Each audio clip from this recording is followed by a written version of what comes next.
Hello, everyone, and welcome to Beginnings, the show that asks, where do creative people come from? My name is Andy. I'm the host of the show and a writer and performer based in Los Angeles, California. I am going to keep this intro succinct. It's another 80-plus degree day here in sunny Los Angeles. Of course, typical in October, correct, for it to be crazy hot, and so I have to turn off the fan to do this intro. And yeah, it's not climate change. Climate change definitely it's not anything like that. You know, it didn't just a hurricane didn't just sweep away like 100 cities. No. So it can't be climate change. That it just has to be normal that it's this hot in October. Anyway, you know what is also normal?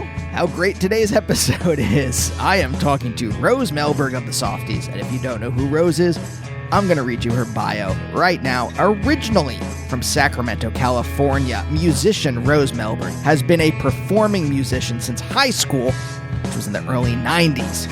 While only lasting a year, her first band, Tiger Trap, garnered a cult following and put out a self-titled album on K Records. Her next band, Go Sailor, lasted from 1994 to 1996, but in that short time recorded a number of albums and singles for Slumberland and Lookout. At the same time, Rose formed the Softies with Jen Sabraja. Jen, I hope I said your name correctly.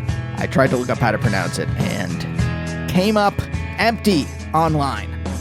While it was originally meant to be a side project, the Softies became the main musical focus for the pair, and between 1995 and 2000, they released 3 fantastic albums on K Records: It's Love, Winter Pageant, and Holiday in Rhode Island. Since then, Rose has released a number of incredible solo albums and performed in different bands, but most recently, she and Jen started writing music together again, and their latest album, The Bed I Made, was just released on Father-Daughter Records. And folks, it's the best. I was nervous, as always, talking to people who I have been listening to for decades. I remember first encountering the Softies in rotation in college at WPTS 92.1 FM when I was a DJ. I remember my friend Kyle and I checking out the K Records catalog, finding every band we could, greedily devouring the CDs and vinyl at the radio station. So I was nervous, but Rose could not have been friendlier, could not have been more open to chatting. Oh boy, do we get into it.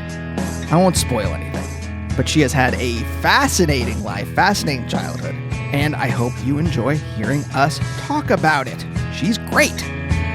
Also coming up on the show, hoo boy, just talked to Tsunami. Just talked to Jenny and Kristen from Tsunami yesterday. That's coming up. Who else? Roy Montgomery, brilliant guitarist from New Zealand. And of course, next week, the creator of one of my favorite shows of the last decade, Girls 5 Eva, Meredith Scardino. She's from my neck of the woods in Pennsylvania. What a talk.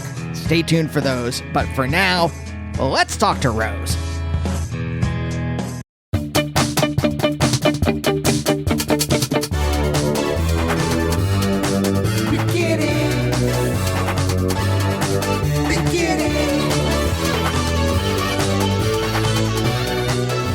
I'm not even sure where to start. I found it two. Okay. I'm saying that look, I know where to start. I'm saying that to be falsely modest. I got 2 biographical facts I could find online about you. Okay. And I'm going to tell you this. It was a hectic morning. I would have read a couple more interviews, but my wife, famous insomniac, barely slept last night. Then the dog had to go out. There was a lot. The cat had to be medicated. A lot going on here this morning. Very hectic. I'm very curious to know which facts you came across. It's not anything deep. Sacramento, California. Okay. Birthplace, yes. Now, birthplace and grew up there, or birthplace? Yes. Okay. So Sacramento grew up there. Is the place. Yeah, I left when I was 23. Okay, so that formed you. So, that was the town. Absolutely. Absolutely. I am Sacramento through and through. What is that? Okay.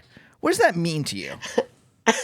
Anything? Sacramento's it does, because it's a funny place. It's was always in the shadow of San Francisco, in the shadow of the Bay Area. All the good stuff happened in the Bay Area.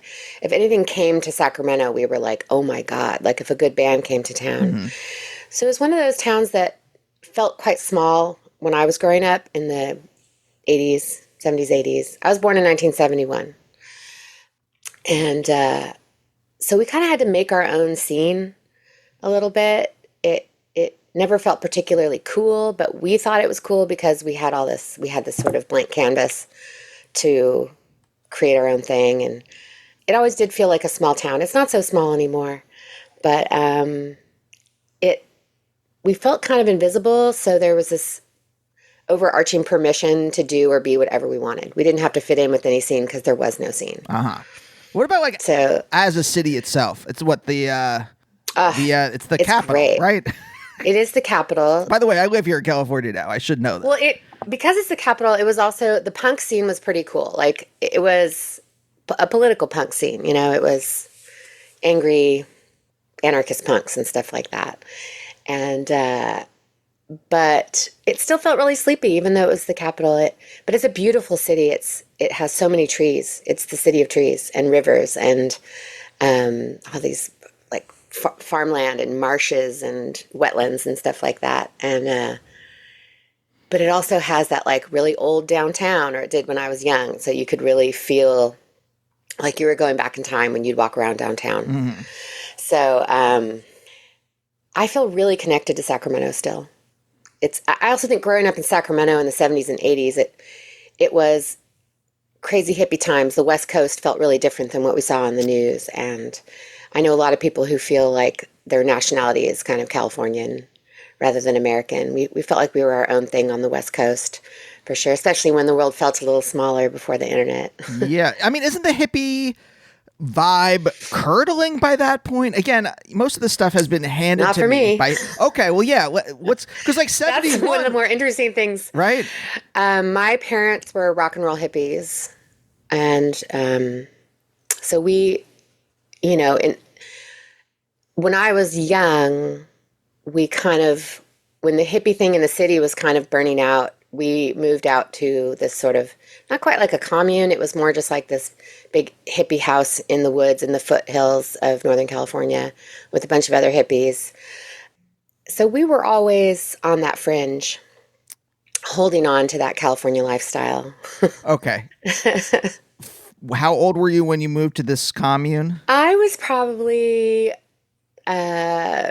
3, maybe 2 or 3. Okay, so this is, I mean, you're still a toddler at this point. It's not. Yeah, really... yeah. We moved back to Sacramento right when I was starting kindergarten. Okay, but there were some formative memories in those early days. Yeah, tell me about this thing, because this again is another kind of mythical kind of 1960s type. Oh, it was kind of when stuff started to get a little weird. Like the hippies were going up into the hills with their Wild West dreams.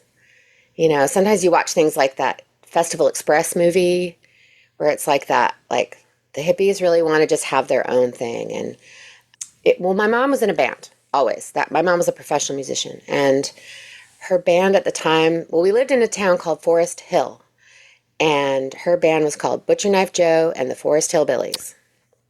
Okay. And most of the band lived in this house.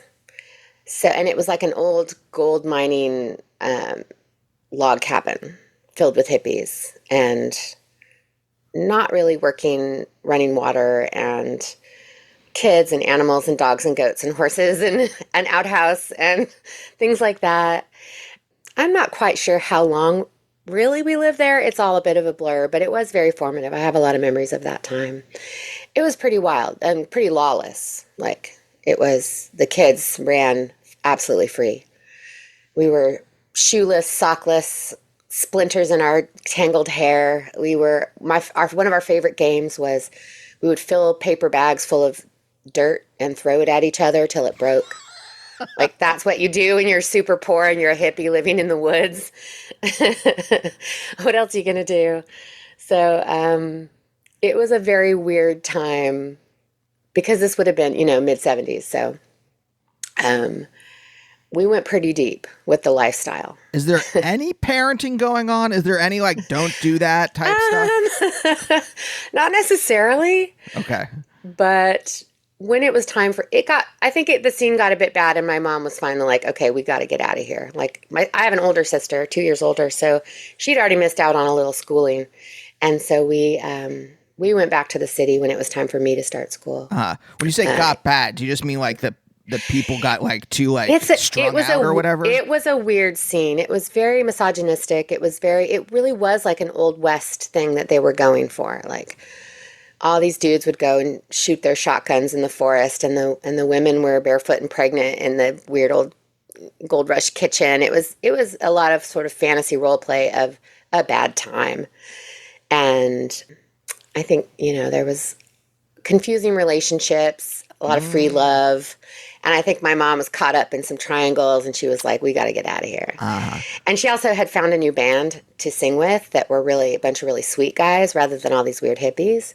And so we moved back to Sacramento so she could sing with this new band. And that's how she ended up meeting my stepdad, who was in my life most of my life. Okay. Because he played in this band, and they were much nicer than the hillbillies. So we moved back to the city, and she got into a more respectable band because that was her livelihood, was singing in bands. So I think we got out just in time. Yeah, that you sound like right on the edge of becoming some kind of like Manson-y family type deal. Who knows? It got a little weird. It was a little scary for the kids sometimes, but it was very normal to us. We didn't know any different. Sure. Life was just wild and free and mildly dangerous a lot of the time. But yeah, I was able to start school and have a fairly, well, it was never normal because I had rock and roll parents. It was never quite normal. Yeah. Not like the other kids in school. I mean, did that set you up with an expectation? This being like, I would guess is like very, very early formative memories, right? Oh, absolutely. Did that set you up to expect or not even expect, but desire a lifestyle of no rules, of like disliking authority, of not wanting people to impose on you? Absolutely. I saw what was possible, the kind of freedom that was possible. It wasn't always good when we desired some parenting that we weren't getting, but sure. It certainly made it so that I really had a hard time with authority. But once I started school, I was quite precocious and always the teacher's pet, which was my way of skirting the rules.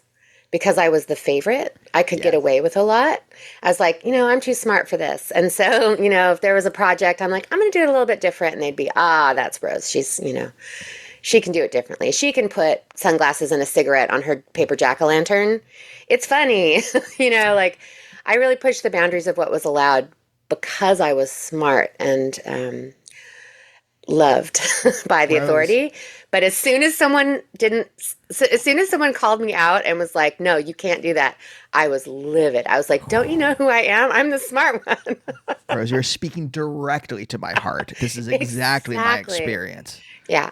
Except I didn't have a formative kind of like no rules type period in my childhood where I got used to, I just did not like authority, period. But also just wanted authority to just like pat me on the head. It's this contradiction that has sat in my chest my entire life. Yeah, because that position of being the favorite is so powerful. And you see it as this back door or this like loophole into authority. It's like, if I can charm the authority, then I can get away with things because I certainly don't want to do what they're asking me to do because it seems stupid and I'm too smart for that. That's what 8-year-old Rose believed. Yes. I'm too smart for this. 8-year-old Rose and 45-year-old Andy believes the same kind of thing. But at the time I was Rosie. Gotcha. Yeah. but it has been a lifelong problem of me, and especially like in the entertainment industry where I want, I hand in a script to like a producer or an executive or something like that. And I'm just like, please love me. Please give me a pat on the head. Please, where's my sticker and my A+? I'm special. And also like, don't give me a fucking note. Fuck you. I know what I'm doing. How dare you? Exactly. This is the curse of the gifted child, I guess. But I also I think I got special treatment as well because they knew my life at home was a little different. You know, we were poor hippies. I didn't have a dad. My dad passed away in 1973. So before I had a chance to know him, and I think the teachers were always a little extra sweet to me because I was smart and weird, and they knew that my mom was like a single hippie mom, and I got a little extra love, I think. Yeah. Wait. Yeah. How do they know all this stuff? I guess I'm trying to think. I guess my teachers knew about all the students, but because now I'm a mom, so I understand that you usually let the teachers know if there's like stuff going on, or, you know, when I turn in all my official papers, there was no dad. And so at the time, you know, in the like mid 70s, late 70s, you know, they were like, they knew something was up. But that did always make me feel separate. I was the kid with no dad, and we weren't really allowed to talk. My father committed suicide, so it was not talked about. And so it was hard to make friends because I knew, like, if I brought people home, I'd have to explain why I didn't have a dad, and then I didn't want to talk about what happened. And so school was funny for me. Like, school was one thing and home was a different thing, and it didn't mix, and I didn't really bring friends home very often. It was hard to make friends because my home life was so different and weird that, you know, my mom was in a band and she worked at nights, and there was this kind of this tragedy or this mystery hanging over our family that no one really knew about, or that we weren't allowed to talk about. So it was a little isolating, but being loved by the teachers was the solace. Like, school, I didn't have a lot of friends, but the teachers really loved me and were very tender with me because they knew that I kind of came from some kind of mysterious tragedy. Did you know anything about your dad, or was it just a question mark that kind of sat there in your life? I knew a little bit, and we had photos, but it always felt like it was too sad to talk about. And so, from your point of view, or I didn't want to make my mom sad. Mm-hmm. Okay. I just thought, like, if I asked too many questions, she would get sad. And so I just sort of let it be a mystery for a long time. I mean, obviously, this is the stuff that I've been working out in therapy for the last 30 years. Mm-hmm. But at the time, it seemed like we survived this terrible thing. Let's not talk about it. Let's just move forward with our new life and my mom's new boyfriend, and picking ourselves back up, moving from the hippie house to a friend's garage or to my grandma's house, and then finally finding the weird million-year-old broken down old house that we finally got to move into the house. And then, you know, we just kind of kept moving up to a little bit more comfort, and like pulling ourselves out of this sort of early hippie poverty and trying to like establish, and my mom's band becoming more sustainable. And she worked a lot. They played a lot of gigs. They would play a lot of bars, you know, 3 or 4 nights a week. They do 4-hour sets, covers. Sometimes she'd do studio work. She's an amazing singer. And for a while, she was giving vocal lessons in her house. And my stepdad was the guitar player. And he was, you know, and pedal steel player. He's an absolutely hotshot pedal steel player and guitar player. He was really into synthesizers early on in the late 70s. He built his own synthesizer in our dining room over the course of like 5 years. Our entire dining room table was just circuit boards. And so he was a kind of a nerd. You know, he was more into like Frank Zappa and Steely Dan and, you know, fusion and that kind of stuff. But my mom had the best taste in music. It was absolutely foundational to me, her record collection. So my life was steeped in music, but not a lot of money. Mm-hmm. I understand that. So,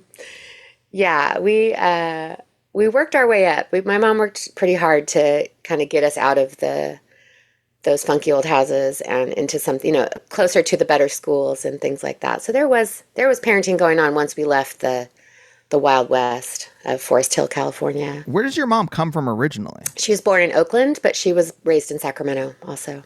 Okay, so she's from there. Yeah, like, she passed away she passed away 2 years ago, so she's now in the other realm. I'm sorry. That's okay. Thank you. How did she get involved in the? I'm trying to think of the timeline. How did she get involved in the hippie movement? I mean, was she like a real like? Was she like an anti-war person, or was she just She like I was like the just lifestyle? rock and roll fan. She was a Beatles fan through and through. She was a Beatlemaniac. I have this beautiful picture of her from the Sacramento Bee, the local paper, when she was 15. She and all her friends went and stood in line to see Hard Day's Night in like 1964 when she was 15, and got their picture in the paper because they were like, the head of the Beatles fan club or whatever. Like, she was just a crazy rock and roll fan. She loved the Rolling Stones. She was actually the president of the Rolling Stones fan club, which got her backstage at a Rolling Stones show when she was also a teenager. So like Oh, mid 60s. And there's a great very. picture of her backstage where you can see she's drawn on pointing to Charlie Watts, and Mick Jagger's over on the side, and she's in the middle of the photo, and she was a teenager. And so she was just a rock and roll fan. She was almost in, you know, the band She? I want to say yes. They were an all-female, kind of like a psychedelic bluesy rock band from Sacramento, kind of Rolling Stonesy, but she was friends with them in high school, and she was almost in that band, but she was too shy. I think she went to maybe sat in on a few practices. They went on to some notoriety, but she was just not quite ready yet. She was too shy. But she mostly started singing after my dad died because she had to make money. And so she... Wow. Okay. Did she have a thing she wanted to do, do you know, outside of that? Or was it just basically like, I know I'm good at singing and I have to make money? Yeah, it was her job. It was just her job. She knew she could make, this was the thing she was best at. She had my sister when she was 19, so she didn't go to college until way late. She went back to college in her 40s, which was pretty cool.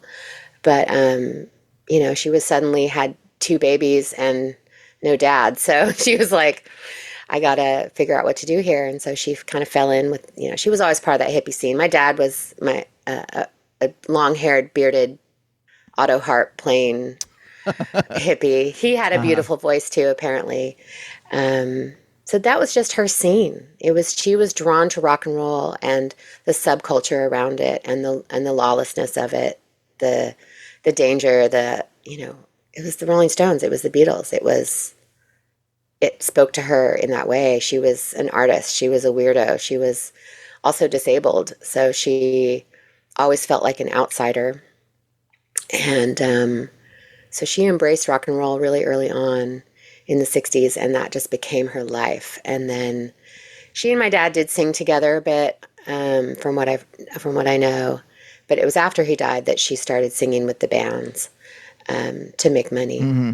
Do you know if there was something she had wanted to do before that, or was it always just like, I like this vibe, I'm just going to be around this vibe as long as possible, and I don't actually have an existential desire per se? No, she just had this talent, this voice.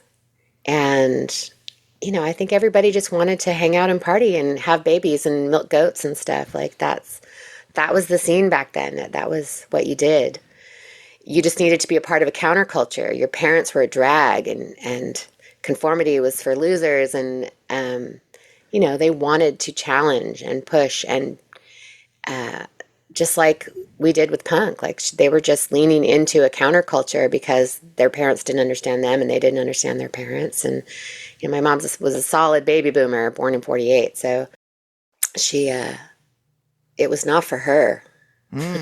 Being a square was not for her. She was a freak, and she found her people, but it was a bit of a bad scene. There was a lot of weird misogyny and violence, and, it was under the surface of the peace and love. It was kind of a rough scene at that time, especially for women. Yeah. And everybody was having babies really young. And, you see those pictures of like all the hippies naked on the river and the little naked kids running around. That was me. I saw a lot of naked people when I was real young. It's very Yikes. normalized. Yikes. As a mom now, I'm horrified at the things that I saw. But my mom was just trying to live her truth. And she was a hippie. She was an artist. She was a painter. She was, I think though she experienced this terrible tragedy so young that she was just surviving. It took her a long time before she was like, what are my dreams? What do I want to do? And she went back to school in her 40s Yeah. because she had just spent all this time just hustling and playing in bands and singing and having a fun time and raising her little hippie kids. And it was a journey to normalcy. She was always an artist and a singer, and she was singing in bands up until she died. Do you know if she wanted normalcy at all, or was it just that, or did she just want to find a place for herself? I'm trying to figure out, 48. So when your father passes away, she's what, early 20s? She has 2 kids. Yeah. Mm-hmm. She's part of this kind of like vibe where no one, like everyone's just kind of like, it seems like living in the present without any kind of thought about the future necessarily. Mm-hmm. And then suddenly all this responsibility is on her back and she's forced to figure things out. At least that's the way I'm putting this together. To some degree, that is true. But it was easy to live poor back then. You could rent a house for $100 a month and still just play in a band and maybe get a welfare check or whatever, like you could live that way. And that's the way most of her friends were. Everyone was just working at the health food store or playing in a band or selling weed or like whatever the thing was. We were very steeped in that culture of like, don't sell out and, we're different and we live a different lifestyle and we're not going to live in the suburbs. We're going to live in the city and we're going to engage with culture. But she couldn't afford like babysitters. So we had to go to so many gigs, sometimes those till 1 or 2 in the morning, falling asleep back behind the PA, going to practice in the garages or someone's grandparents' living room or wherever the band was practicing at the time. She'd plonk my sister and I down to play with our paper dolls while they would practice for 4 hours or whatever. And that was just very normal to me. Like, oh, got to go to band practice, like, and sit and entertain myself with my sister for 4 hours. Here's a couple coloring books and some Mad Libs. But there was never, I think that, she had a little bit of rock dreams. I think they always thought about like, wouldn't it be cool to make it big or whatever. But they didn't really write their own music. They just played covers. So there was kind of a ceiling to how far you could go with that kind of band. And so they just wanted to be as successful as possible as a professional working band. And they worked really hard for a long time to establish that. They were really well respected. And that band at first was called the Red Rose Ranch Band.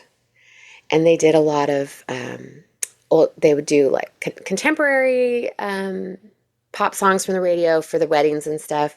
But they did a lot of like country swing. My mom was really into old country, but then Ray, my stepdad, was really into Steely Dan, so they would do like Steely Dan covers. And but my mom's favorite band from pretty early on was the Pretenders. Oh, interesting. So that was really foundational to me of creating this. Chrissie Hynde was this archetype of like the ideal musician. She wrote, she played guitar, she was tough, she looked cool. My mom worshipped Chrissie Hynde. So, as they kind of evolved out of playing country music, they leaned into, my mom wanted to do Pretender songs. They do like Martha and the Muffins songs. And like my mom was into new wave and punk before I even understood what it was. So here's something I was thinking of though. Like, I think I was very unprepared for how, let's just say, politically backwards indie rock was. Because I just assumed that, well, if you like music that's left of the dial, then also your politics and your morality will also be in the same area. And I think, shockingly, almost naively surprised by the misogyny of indie rock. And I'm curious if, these experiences you had when you were a kid set you up to expect it, and so it wasn't a surprise for you. Or was it like, well, were you like me and naive in some way and thinking like, well, okay, yeah, we're not in this hippie commune. So everyone is, I'm playing at this small show in whatever, Pittsburgh, and everyone's going to be cool and we're all going to have the same beliefs and all that kind of stuff. Where did you end up in that spectrum? Well, when I was sort of finding my own path musically, I leaned into punk. Like I got into punk when I was pretty young. I had a little mohawk when I was 13. Like I was young to punk. And then I eased into indie rock. That led me. I mean, like I was into new wave because of my mom and the stuff that she really liked and all the great records in her record collection. But because I started my passion for music when I found my own music was punk, it made me skeptical about anything that seemed gentle, like indie rock, like nice men, quote, nice men, like, and I'm like, I don't know about these nice men. They don't seem very nice to me.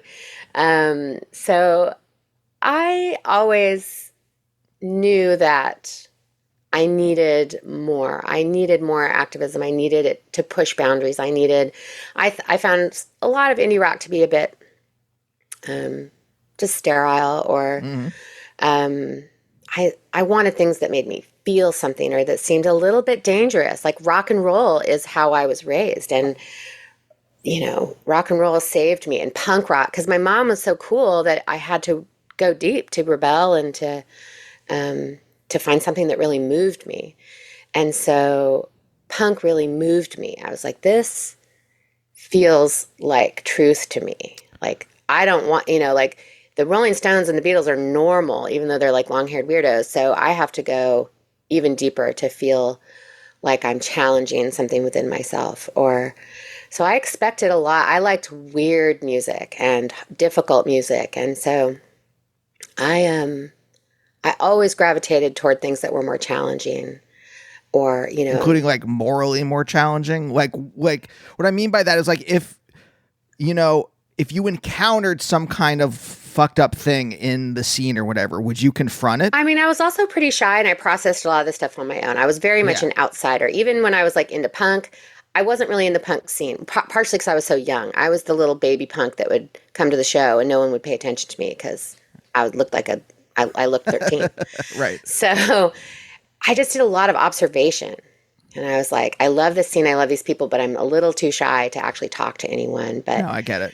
I wanted to have that moment of asserting myself when I felt ready, of like declaring myself as a punk and, but I had to learn a lot first. I kind of hung in the wings, trying to understand it. And, No, I'm with you. I think that wasn't for me, an indictment, by the way, Rose. Yeah, that wasn't an indictment. Like morally, that was it was mostly the lack of women in the scene that immediately was very noticeable to me, especially because my mom was a female musician. She really leaned toward women musicians. Her record collection had so many amazing women. And so I grew up with all these women in the kind of music my mom was listening to, and then in like indie rock and even in punk at the time. And I went to my first punk show in 85. So I just didn't see enough women. And so that always felt weird to me. And I was like, where do I fit into this? So what's that? That's like the tail end of like hardcore punk kind of. Yeah. And I was friends with like skateboarders and stuff like that because and I lived in so we kind of moved into this neighborhood that is now quite affluent, but we just managed to get this cheap $200 a month house in the middle of this kind of nice neighborhood. So I was able to go to a school that was pretty affluent. And so I was very aware of the money around me and that we were really poor. And we were literally from the wrong side of the tracks, like the railroad tracks. I had to cross them every day to go to school.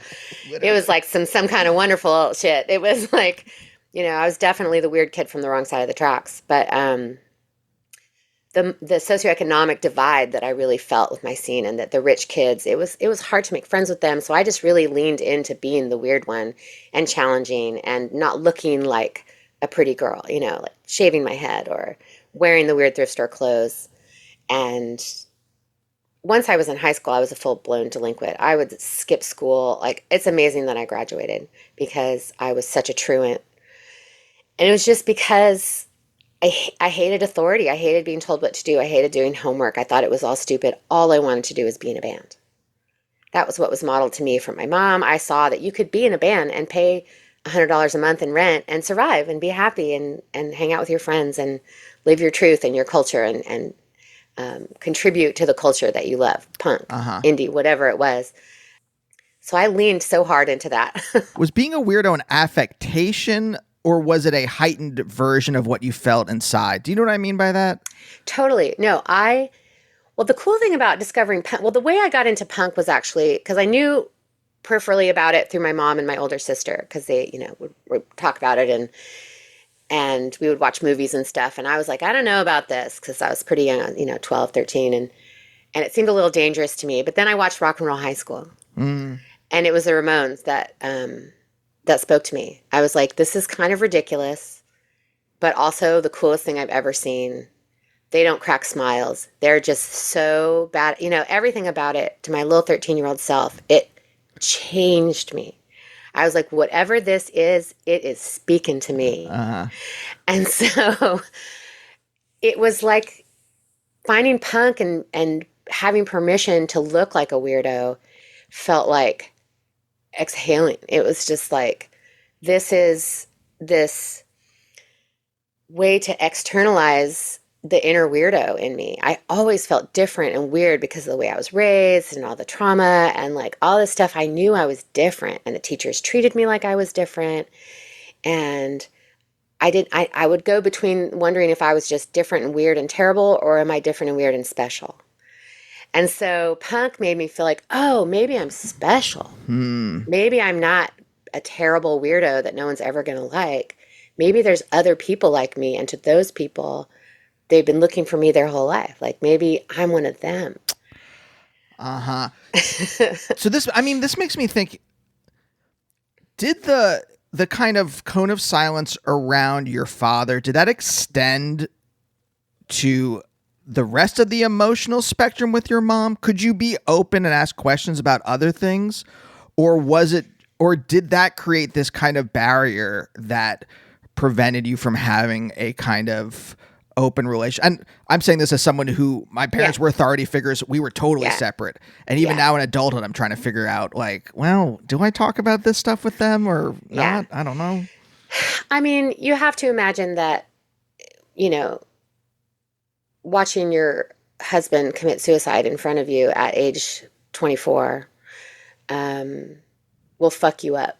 Can I curse? Yes. Okay.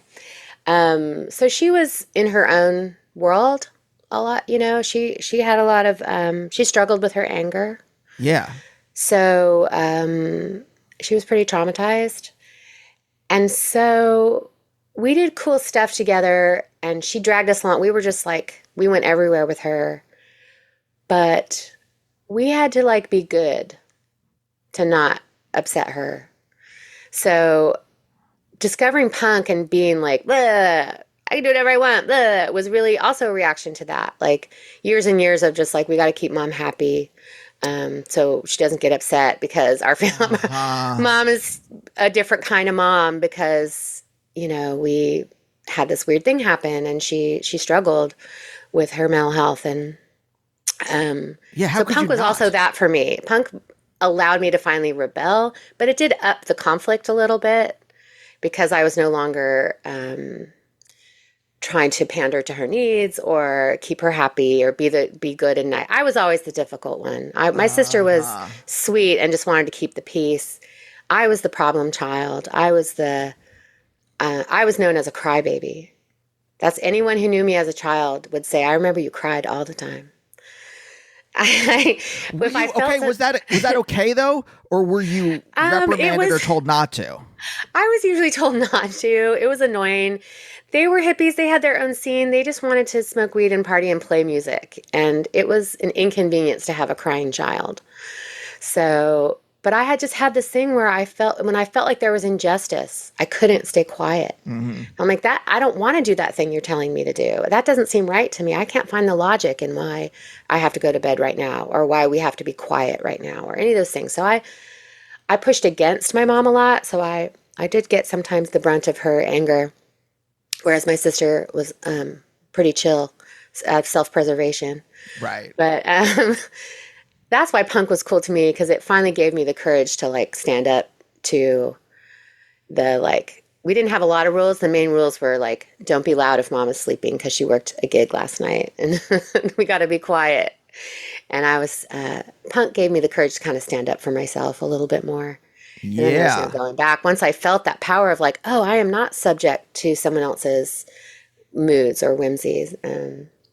But so it was rough teenage years for that reason because it kind of upped the conflict with my mom. Even though she had originally had, formed her wants and desires in life from the Beatles and the Rolling Stones, even though you were mirroring her almost exactly, it still caused conflict. Yeah. I mean, she supported my love of punk. Like, she bought me, I remember she ordered me a Dead Kennedys live show on VHS from the back of Rolling Stone. That's amazing. Yeah. And she like bought me a VHS copy of Rock and Roll High School. Like she really encouraged me to be into music, and she would let us borrow her car to go record shopping or go to band practice or whatever later on.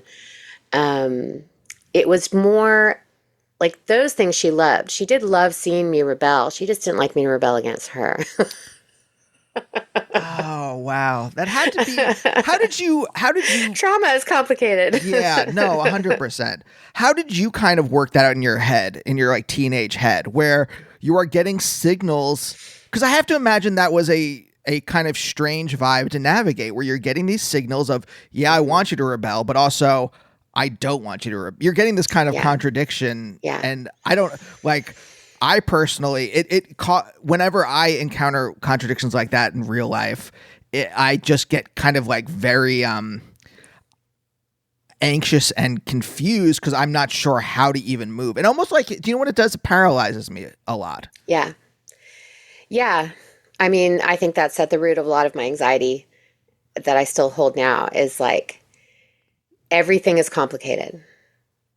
Everything is like, well, I'm going to do this thing because it feels right. And I think it's the right thing, but it might upset someone. And I don't want to upset someone, but I actually do kind of want to upset someone because I want to push against these expectations, but I don't want to get in trouble. And I don't want to make anyone mad. I just want to present an idea that's maybe like, it's that conversation in your head all the time. And it definitely was rooted in that complicated relationship I had with my mom, who was like a fellow punk. We were so similar that it was difficult for her that I was this mirror. She's like, I'm the one who demands what I want. And I'm like, no, now I'm the one who demands what I want. So there was definitely a lot of conflict. And in my teenage years, it was a bit rough. But mostly I was eager to just get out of the house. Because I wanted to be able to have a nice relationship with my mom that didn't require me being in her space all the time. Yeah. And it was actually really good because, later in my adult life, we came to a lot of realizations and made some peace. But in those younger years, we were still kind of in the thick of the aftermath of what happened to us when we were young. Yeah. No, I get it. Have you thought about this stuff in terms of your own parenting? Oh, absolutely. Absolutely. I mean, my mom had a hair trigger temper. I never knew what was going to make her mad, or, walking through the house and you walk too loud and she comes out and yells at me or whatever, that kind of stuff. And I understand she was underslept. She was in pain a lot of the time. She had a disability and she had a lot of pain her whole life. And so I was really tried hard when I raised my son to not be reactive, because I was like, as a kid, the shame that you feel is so intense. The embarrassment. Many times I would feel embarrassed or ashamed or laughed at for the thing that I did because it was not what the grown-ups expected, and it made me feel small. And so I wanted my son to never feel embarrassed or called out or ashamed in any way. I did my best. He's 22 now, so. Oh, that's great.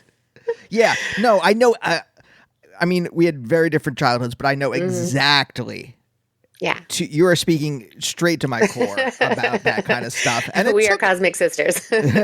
Yeah, for real. It took 10 years into therapy, I think maybe I started to, and I still, like the other day, there was something that's most people would not find embarrassing. I'm not even going to say it out loud, but like most people wouldn't find embarrassing, but it struck me again. Like I felt the feeling again. I thought about it, and it went right through my bones, and I'm just like, oh boy. But like, and that's blunted. That was 10 years of therapy, and it blunted it a little bit. It was good. My mom did a lot of therapy. I did a lot of therapy. Like we all had to come to some kind of understanding because it was pretty explosive. I feel like most of my childhood and adolescence was pretty explosive. And we had to all give each other some space and come back together Yeah. as slightly more healed people in order to process what happened to us when we were so young. And I think about like how my really young life seems like a million years ago. God, 1973, like so long ago. But then I realized like I started going to punk shows in 85. Like it's not that big of a range of the time from my like childhood trauma to my expression of my trauma in my rebellion. They were very connected, whereas in my mind it was like the childhood thing was way in the back of my subconscious. But when I think back to my young self, I'm like, wow, those were actually really close together. Yeah. And were very informed, you know, my rebellion and my punk life and my pushing against my mom. It wasn't that long after the tragedy that kind of started our journey as this family in crisis. Yeah. So are you self-aware at that time? Like, do you know that this is what is kind of motivating you inside, or is it? I think it was I think it was the anger and the conflict that fueled me. I didn't come to where it came from till later in life, or at least into my teen years. I started thinking about it a little bit and realizing I think this trauma really affected who I am and my insecurities and my own temper and anger. I was so full of anger. Yeah, of course. And punk was a great way to feel anger without hurting anyone. And because I saw a lot of people being hurt around me, and there was anger and there was violence in my life. And so it was really cool to realize, wow, I have all this anger in me that comes from somewhere, where I kind of later figured out from where. But it doesn't have to, I don't have to feel ashamed, or I don't have to keep pushing it down and suppressing it, or wanting to kill someone, or, you know, feelings of like revenge or whatever, those terrible, terrible emotions. Music really saved me from that. So I was like, this is giving me something. This music is making me feel something like this really safe place to express some really uncomfortable things.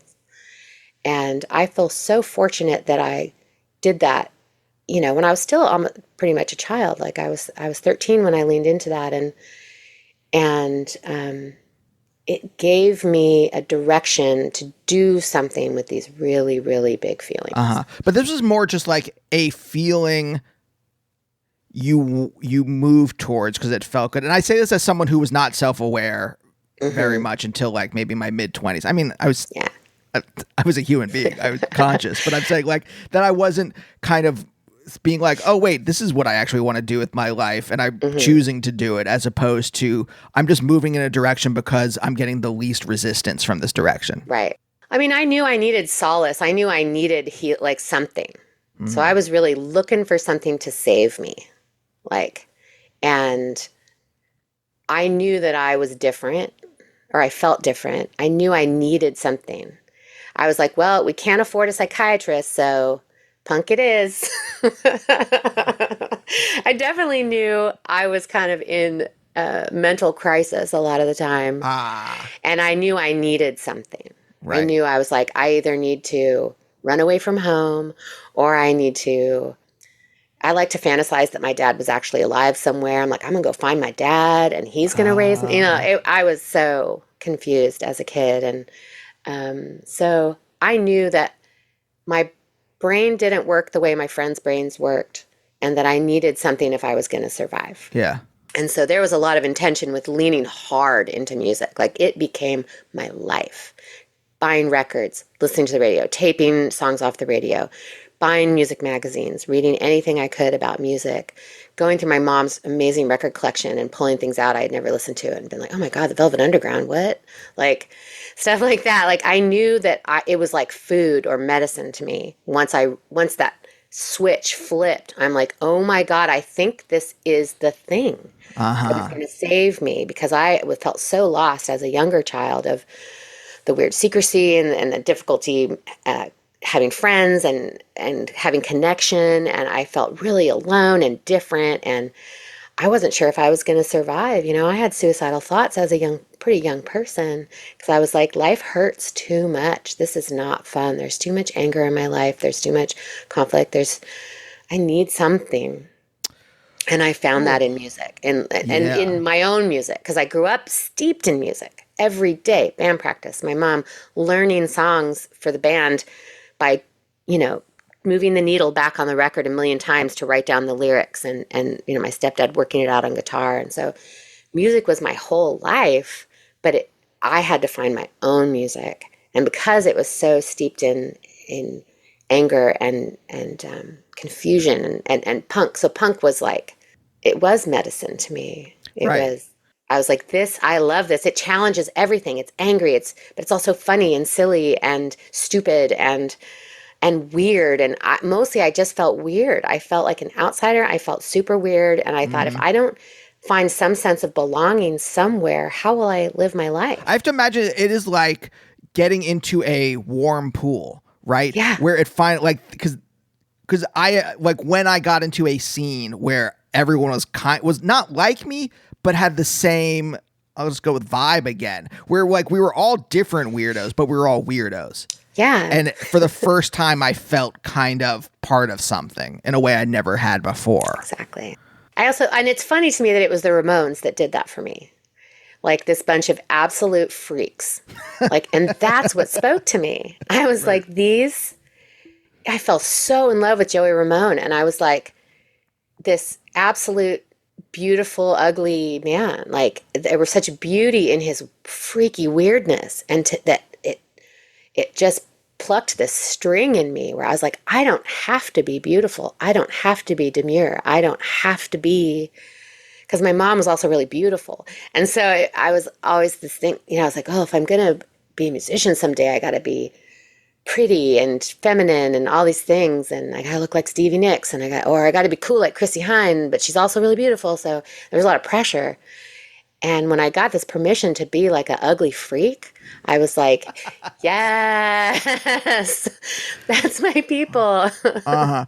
How does this transform though into you wanting to make your own music? Like where does it go from being like, I found my people, I'm here, now I'm going to use this as a medium for my own expression? It's interesting because I have memories of being pretty young and thinking, I'm going to be a singer like my mom.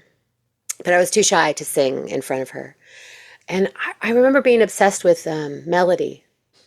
We had a little toy piano, and I could pick out the melody of any popular song. I didn't understand chords or anything, but I could play, the melody of any radio song on my little... Like you had perfect pitch, or...? I mean, it was just easy for me to find the notes. It was linear. It was like... You were just so steeped in this stuff that it was I was like... kind of natural.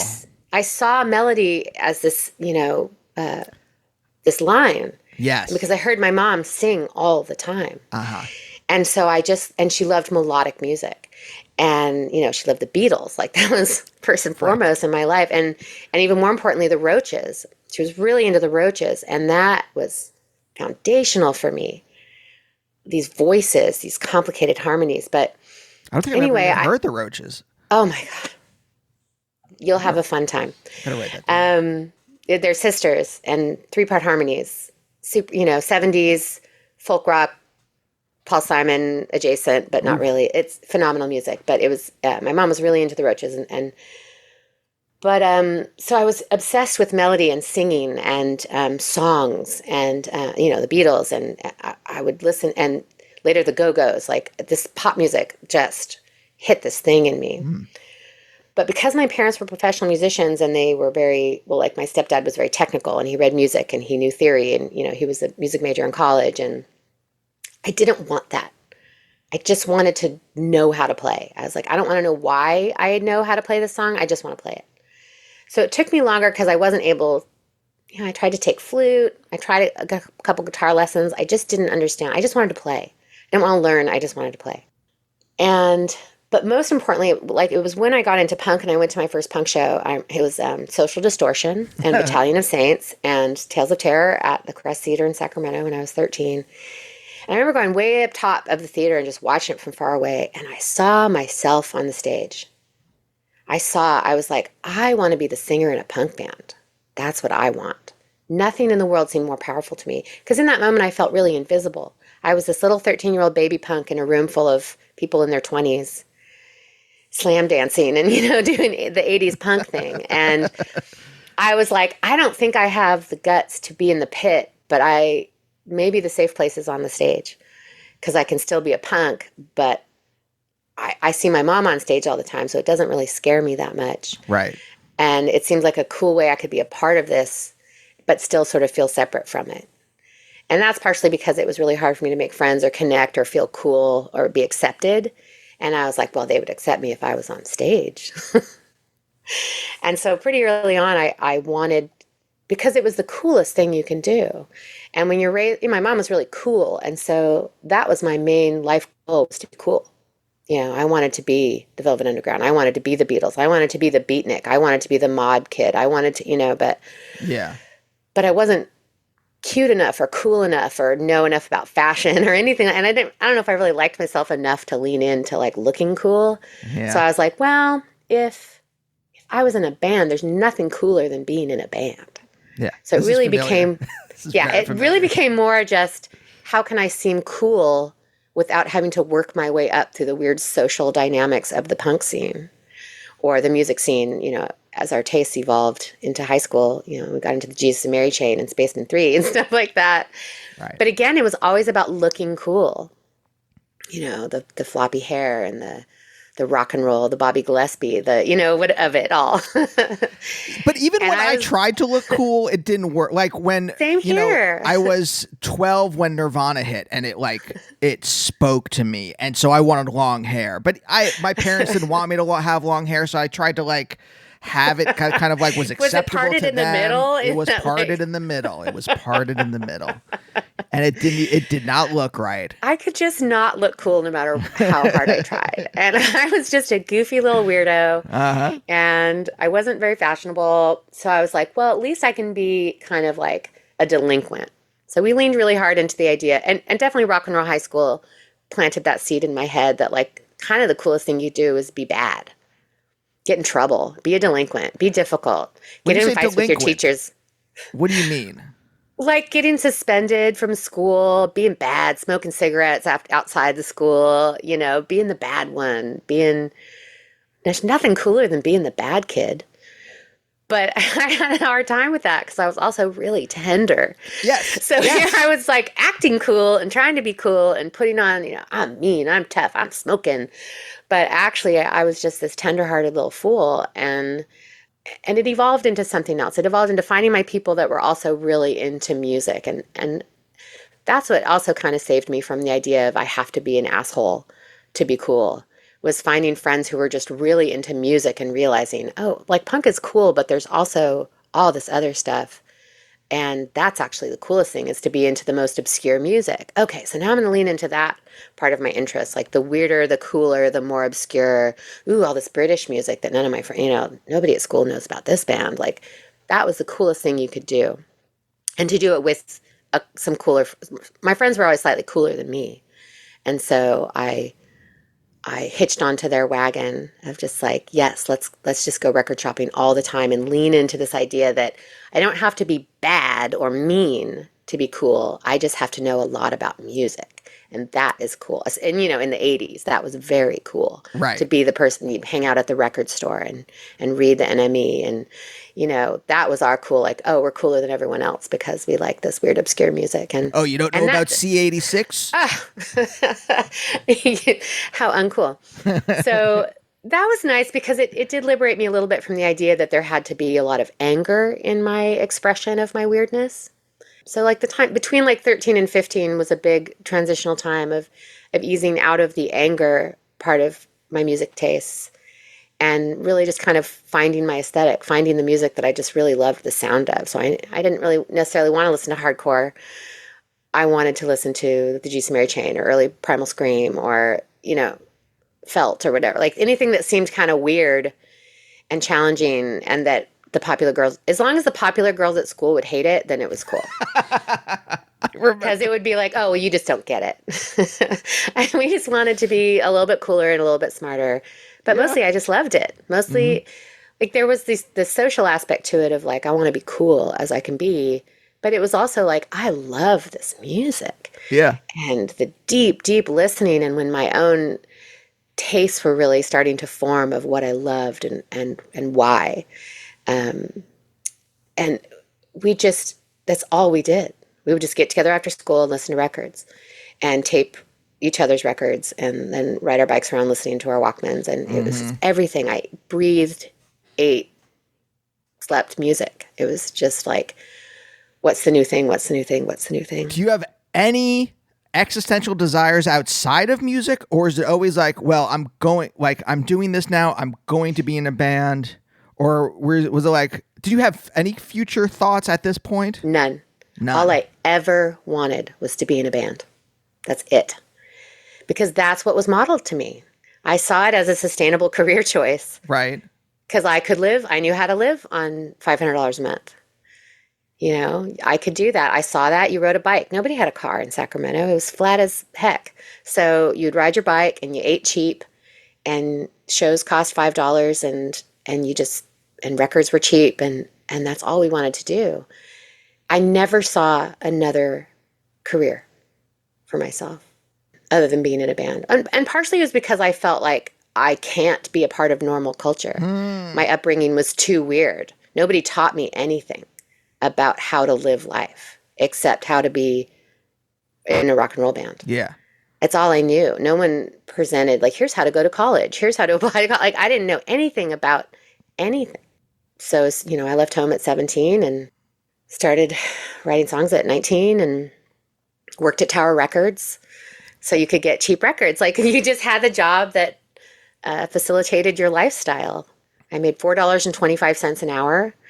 And then I got my records for a discount and or you'd get all the cutouts and the demos and then you'd take those for free and you take them up to the used record store and you sell them so that you can buy the Sandy Bull record that you want or whatever, you know. Here's this new En Vogue record or whatever it was. Here's the New Kids on the Block or whatever cutout that you get $2 for, but then that buys you the NRBQ record or whatever that you want. Like you just had to play the system. That was our life in Sacramento because Tower Records was, you know, based in Sacramento. Yeah. So every music person even my mom worked for Tower for a while. That was like her first job other than singing. She worked in like the art department and they made the big foam cutout displays and stuff because she was also a painter.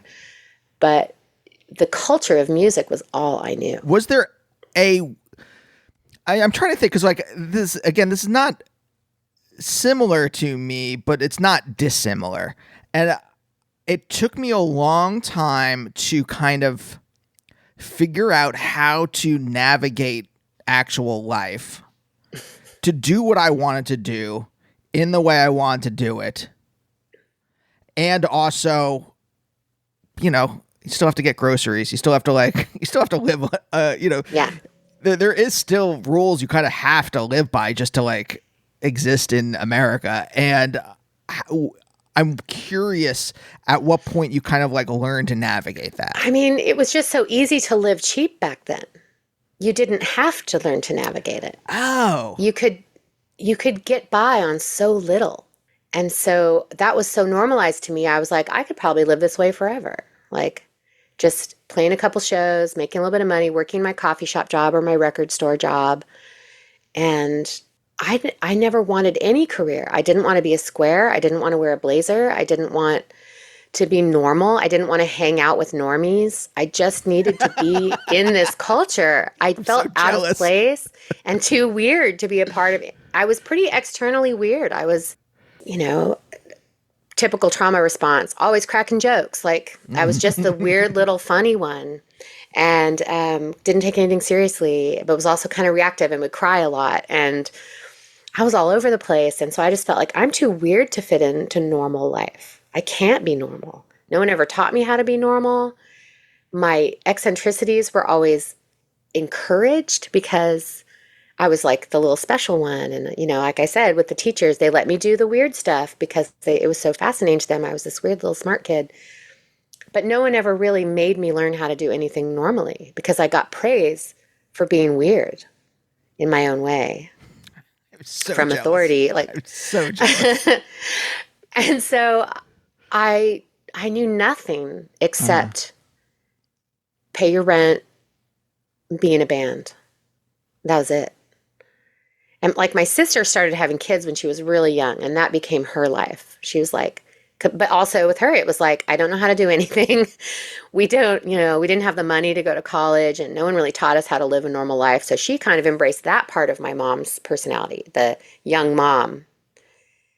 And me, I embraced the rock and roll part of my mom's personality. And we just both became these weird reflections of our complicated mother. Wow.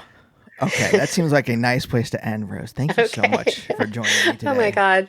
Thank you so much. These are not things that I talk about a lot. Like I don't talk publicly about my dad's suicide much. And yet it is so, I've written songs about it. There's lots of songs about my childhood trauma in my body of work, but Sure. You wouldn't know it by listening to it, but it's all there. I've been telling my story for 30 years, but it's kind of cool to just tell it. Yeah, I appreciate you talking with me about it because it is, I mean, I universal in a certain way. Yeah. As specific to you, and yet, everything. I'm just like, I'm getting those pangs of resonance as you talk this entire time, and I'm just like, yep, that feels like me. And maybe that's why my songs resonate with some people too, because even though it's not obvious that that's what some of the songs are about, a lot of those stories are in the songs. Those stories of vulnerability and confusion and just trying to make sense of things that don't make sense emotionally. And so it's been a cool way to tell this story all these years. Yeah. In a way that really resonates with people. Yeah. It really is interesting too that you're slightly older than me. And in just those like couple years or so, just things so drastic, like the 80s just like crushed that spirit. Like if you were born, if you lived enough of your life in the 70s, you could kind of like weather, like, you're I guess like the tail end kind of Gen X, and I'm like the very beginning of millennials. Yeah. And that just enough time to like change like how people felt about being kind of eccentric or othered or something. Yeah, like it that. was just like I graduated high school in 89. So like that was I'm really glad I got to experience like indie music and punk at a time before the internet. It was really special. Like I don't know if kids who didn't experience that understand how cool we felt, because it was not easy to access those things. And it really made us feel special, like totally unique, and that our community feels so small, but that was so comforting. And so I'm glad I got to be a weird hippie kid in the 70s, and then like a cool punk, well, not very cool, but a punk in the 80s. And then, a pop star in the 90s. Like, what more could you ask for? Rose, thanks again. Thank you so much for taking this time to talk to me today. I really enjoyed this permission to talk about tender things, tender beginnings. And we'll see you next time. Bye. Bye, oh, bye, oh, bye, oh, bye, oh, bye, oh, bye, oh, bye, oh, bye, oh, bye, oh, bye. Bye.